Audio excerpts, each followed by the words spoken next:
Dalam anime Kimetsu no Yaiba atau Demon Slayer, ada kelompok yang bernama Organisasi Pemburu Iblis. Di dalam kelompok ini, ada begitu banyak pemburu iblis, mulai dari tingkat bawah sampai tingkat atas. Untuk tingkat atas atau yang kuat dikumpulkan dalam satu kelompok, dan mereka memiliki gelar sebagai Hashira. Para Hashira atau pilar ini memiliki kekuatan di atas rata-rata dan memiliki teknik pernafasan yang berbeda-beda yang menjadi ciri khas, seperti teknik pernafasan api, air, kabut, batu, suara, dan sebagainya. Dalam kisah era Tanjiro Kamado, ada total 9 Hashira aktif yang diperkenalkan. Seiring berjalannya cerita, ada beberapa Hashira yang tewas saat bertarung melawan iblis bawahan Musan. Namun yang menyebabkan begitu banyak Hashira harus kehilangan nyawa adalah saat kisah perang Infinity Castle.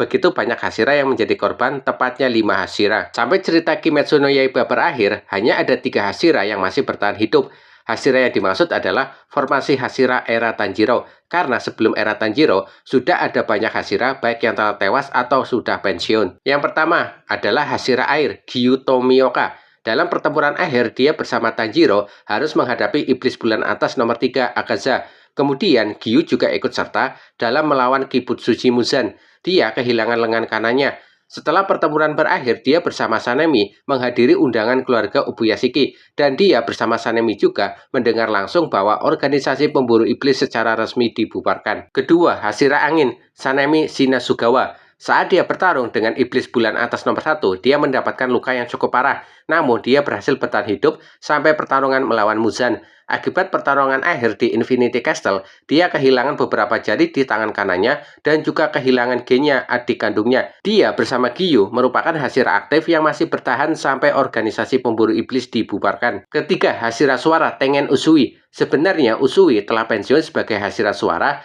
setelah pertarungan melawan iblis bulan atas nomor 6, Daki dan Gyutaro. Jadi secara resmi, Hashira aktif yang masih bertahan hidup adalah Hashira angin dan air. Setelah pensiun, Tengen Uzui masih terlibat dalam organisasi pemburu iblis. Dia ikut menjadi pelatih dalam pelatihan para anggota pemburu iblis. Dia masih tetap dengan semangat yang sama, walaupun dia kehilangan tangan kiri dan mata kirinya akibat pertarungan melawan iblis bulan atas nomor 6. Dia bahagia dengan ketiga istrinya. Selain Tengen Uzui, ada juga beberapa mantan Hashira yang masih bertahan hidup setelah kisah Infinity Castle. Iya, mereka telah pensiun. Jadi mereka tidak ikut langsung dalam pertarungan melawan iblis bulan atas dan Muzan di Infinity Castle. Sakonji Urokodaki, dia merupakan mantan Hashira air sebelum digantikan oleh Gyu Tomioka. Dia merupakan mentor atau guru dari Tanjiro Kamado dan juga Gyu Tomioka. Shinjuro Rengoku, dia mantan Hashira api sebelum Kyojuro Rengoku. Dia adalah ayah kandung dari Kyojuro Rengoku dan Senjuro Rengoku. Dalam kisah Infinity Castle, dia bersama Tengen Uzui menjaga Kiriya Ubuyashiki dan para saudarinya. Dia bertekad untuk melindungi keluarga Ubuyashiki dengan nyawanya agar tidak mempermalukan nama keluarga Rengoku.